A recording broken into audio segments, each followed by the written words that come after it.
Have you heard about loop scheduling? Something I think many of us have done instinctively, but it's a thing. It's not like block scheduling where you think on Mondays you do certain things, Tuesdays other, and different and repeating patterns throughout the week. Sometimes block scheduling was what we did when you think of college classes, or even maybe you did them in high school. The pitfall of block scheduling is that if you miss a day and you're on a weekly block schedule, you have to wait a week for it to roll back around again. And that can be a really big gap. But loop scheduling handles that and is especially good if you have a chaotic life. It allows for much more flexibility. Somebody asked if unschoolers use loop schedules, and I don't see why not. It just depends on what you're putting on the loop, whose interests or activity choices they are. People always think that unschooling is a free-for-all, but it doesn't have to be. Flexible, yes. Absolute chaos, no. I mean, maybe occasionally. So let's talk about how loop schedules could work and how you could use them if you're having a hard time remembering everything. I'm Sue Patterson, and this is the Unschooling Mom to Mom podcast. If you're new here, welcome. Be sure to subscribe to the channel or the podcast platform, whatever you're using, so that you can be notified when I do another little unschooling pep talk for you. They're usually about 10 minutes long. I know you're busy. I try to get to it once a week because I'm busy too. My own 3 kids were unschooled, all in their 30s now, and I'm circling back to help families see that unschooling really does work. No, you don't have to be an extremist. We weren't. School just didn't work for us. I share what I've learned in nearly 30 years in the homeschooling community, what seemed to work and what seemed to not work. And if you want more from me, join my membership group where we talk twice a week on a group coaching call, and we have a WhatsApp channel to get questions asked and answered in between those calls. Plus, a fabulous community of unschooling parents. Since we're here together, I'm waiving the sign-up fee, so be sure to use the link in the description. And if you'd like to talk with me privately, I have $50 coaching calls for the rest of June. Be sure to grab that if it's more your speed. Okay. On to loop scheduling and how that can work for unschooling parents. With loop schedules, you make a list of what needs to be done. Maybe you'll use it for household tasks or meals or personal care.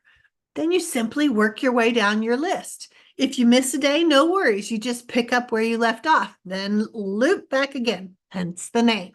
Your kids may like to create a loop schedule of their own. Maybe it has to do with exploring certain topics like art.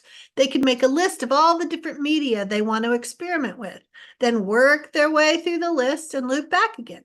Maybe it's charcoal drawing or pastels or textile arts of some kind, or painting or coloring with pencils or markers, and then they loop back to the beginning of the list. This gives them some organization to their own ideas and helps them not forget what they were considering. Remind them that their loop schedule can be modified at any time. Something can simply rotate off the list and then they can pop something else in. Maybe it's more like varying exercise ideas. Instead of setting them up by day, you make your list and you work your way through it.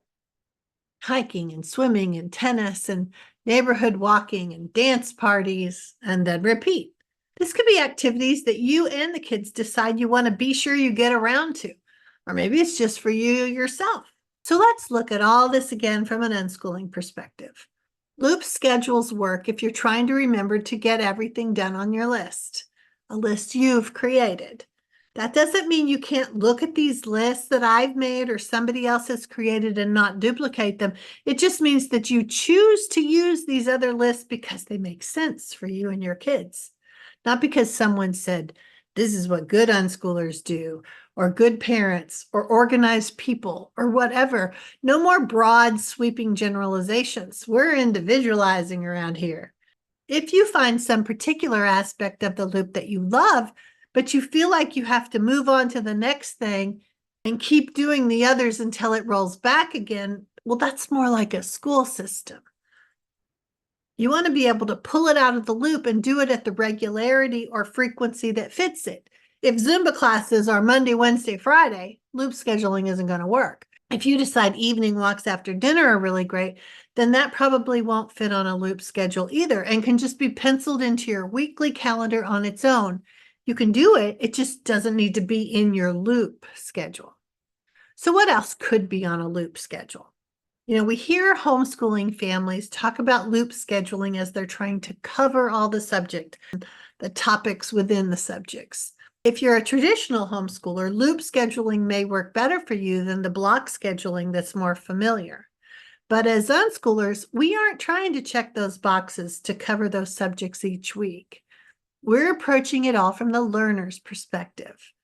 The system, whether it's the school, the curriculum, or the loop schedule that you've created, they can interfere with the self-directed process of the learner. While it might seem good to rotate everything through, that may only be good as an introduction to a variety of topics or whatever category you're organizing. Once the kids want more of a certain thing, don't tell them, no, we have to keep with the system we've created.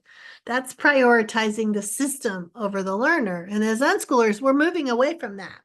Same goes with keeping something on your loop schedule. Where I really think loop scheduling can work in unschooling families or when you're tackling meal menus or household chores.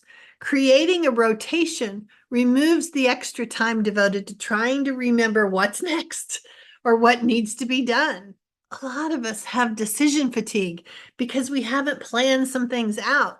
Things that don't require flexibility could just be mindlessly checking the box on a loop schedule and moving on to the next when you have time, like maybe dusting and vacuuming and laundry and bathrooms and kitchen cleanup. I did this when my kids were younger. I wasn't really aware it was a loop schedule, but it was. First we'd have pasta and then tacos and then stir fry and then casserole and then grilling and then pizza. And then if we ate out, we'd just pick up where we left off. I'd always know what needed to be on the grocery list without a lot of thinking. I knew what was going to happen. No decision fatigue about food. That way you don't have to waste your energy on those kinds of tasks and you can spend it on connecting with the kids. Another way loop scheduling might be useful for unschooling parents is to use it for personal growth. You can list out what you'll do to keep learning more about unschooling and deschooling. That's going to help you with your confidence. Just like the kids, though, you may discover that you have a preference. Maybe you start with podcasts and videos and blog posts and a section of the course you bought, and then you loop back again. Only you discover that you keep zoning out with podcasts. So pull them off the rotation. Or maybe you discover you only like podcasts and videos, so you might add in more and let the others go. Loop scheduling can work if you want to add variety to your self-care routines without taking up the mental space to decide what to do. It could look like read something for fun, or make a seasonal craft, or do a deep breathing technique, or journaling, or give yourself a mani-pedi. And even with these, you may decide, I like reading and journaling before bed every night. So go ahead and do that. And then pull those off the rotation and replace it with something else you'd like to try for the loop. And while I want you to remain flexible in being available to the kids, you might set up a loop schedule for kid connection or family time. So maybe you have card games or whatever games they like, a read aloud time and messy science stuff and movie night or going on a bike ride together, playing whatever they want to play for 10 minutes, no interruptions allowed, going out for ice cream. Obviously, you're going to pick the things that work in your family, but setting it up on a loop schedule may help you stay on top of it all if you find yourself saying, oh yeah, I forgot we were going to try to do that.